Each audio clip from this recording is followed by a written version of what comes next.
In true love, there is no pride. What is love?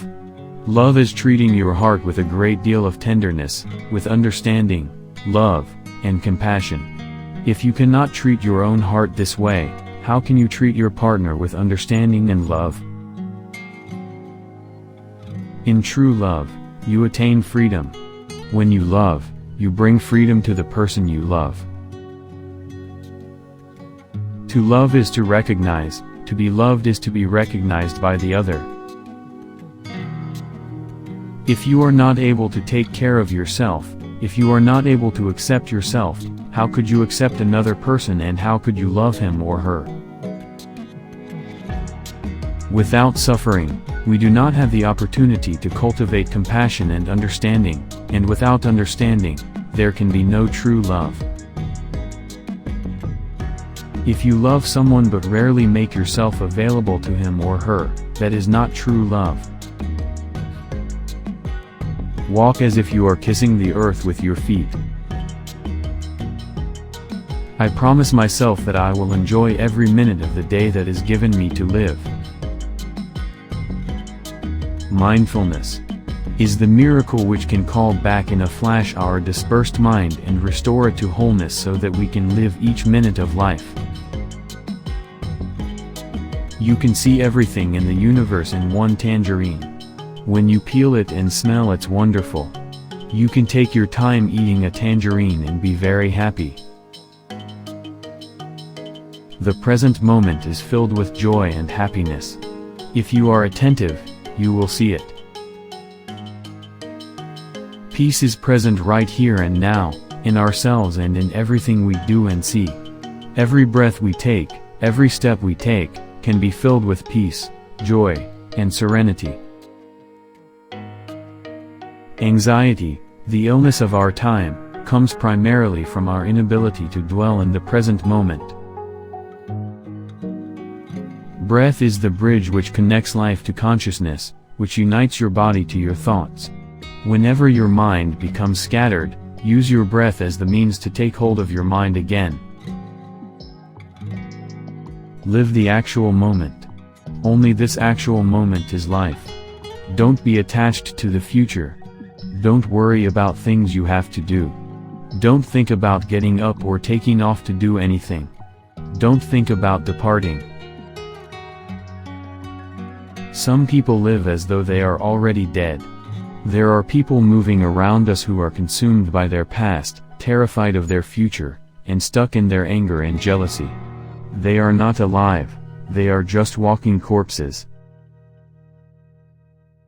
The reality is that we are safe and we have the capacity to enjoy the wonders of life in the present moment.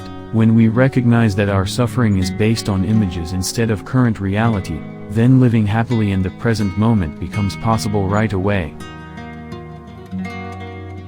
Breathing in, I calm body and mind. Breathing out, I smile. Dwelling in the present moment, I know this is the only moment. When a person's speech is full of anger, it is because he or she suffers deeply. The main cause of your suffering is the seed of anger in you, because it has been watered too often, by yourself and by other people. The fact is that when you make the other suffer, he will try to find relief by making you suffer more. The result is an escalation of suffering on both sides. When you begin to see that your enemy is suffering, that is the beginning of insight. The seed of suffering in you may be strong, but don't wait until you have no more suffering before allowing yourself to be happy. The most basic condition for happiness is freedom. Here we do not mean political freedom, but freedom from the mental formations of anger, despair, jealousy, and delusion. As long as these poisons are still in our heart, happiness cannot be possible. You have to realize that happiness is not something you find at the end of the road. You have to understand that it is here, now. Letting go gives us freedom, and freedom is the only condition for happiness. If, in our heart, we still cling to anything, anger, anxiety, or possession, we cannot be free. Happiness is a function of compassion. If you do not have compassion in your heart, you do not have any happiness. If in our daily life we can smile, if we can be peaceful and happy, not only we, but everyone will profit from it. This is the most basic kind of peace work.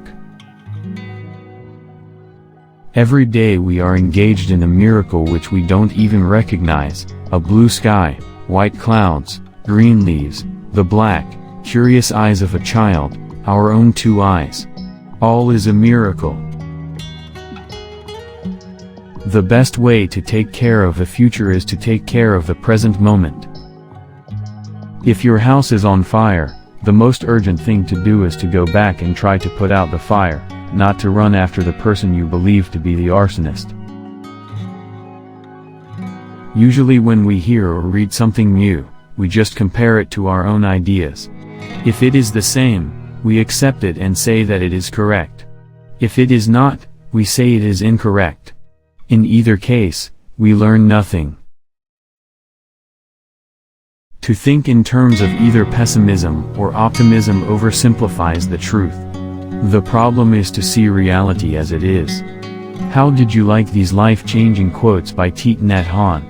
If you want your life to grow, subscribe our channel and press the bell icon.